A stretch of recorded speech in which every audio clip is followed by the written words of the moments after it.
MNN TV दादू ऐं आसपास जे इलाइक़नि में बरसात जो वसकारो। गर्मीअ जो ज़ोर टुटी पियो, मौसम खुशगवार बणिजी वियो। दादू ऐं आसपास जे इलाइक़नि में वक़्फ़े वक़्फ़े सां बरसात जो सिलसिलो जारी आहे। उन हवाले सां दादू मां पेश आहे आसिफ सूमरो जी हीअ रिपोर्ट। जी, दादू ऐं आसपास जे इलाइक़नि में बरसात जो वसकारो। गर्मी जो ज़ोर टुटी पियो, मौसम खुशगवार बणिजी वई।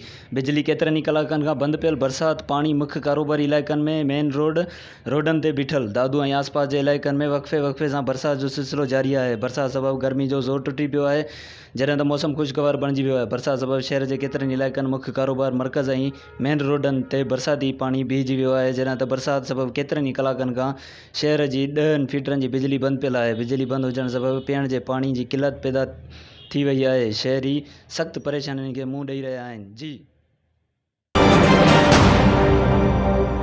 MNN TV